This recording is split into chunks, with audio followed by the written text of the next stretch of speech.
呢啲比較黃冚冚少少嘅咧，我哋叫佢做黃片，即係比較老少少嘅啦。啊，特登咧揀出嚟挑選出嚟啊嘛。特別係一啲巨價茶，一啲名山名製嘅茶咧，因為真係咧係比較貴，咁大家對現場呢啲茶咧就比較高啲啊，所以買到呢啲黃片啦。咁呢個就係百花壇黃片，百花壇咧就好出名噶啦，而且係非常難買，加埋價錢真係相對貴少少嘅。咁如果大家想追求啲甜度好高嘅茶咧，咁呢隻百花壇黃片咧係非常不錯嘅選擇。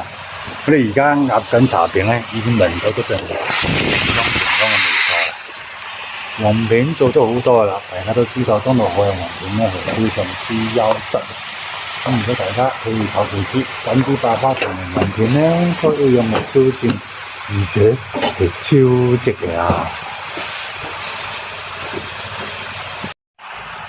以前好多黃片咧，特別係名山名製嘅黃片咧，都係做200克細餅啲嘅。咁為咗滿足茶園們咧對啲大餅嘅需求咧，所以今年咧特別豪氣少少，做咗357。咁如果大家都想飲啲平靚正嘅古樹茶，咁呢啲百花壇黃片咧，真係一個非常得意嘅選擇，絕對好驚喜啊！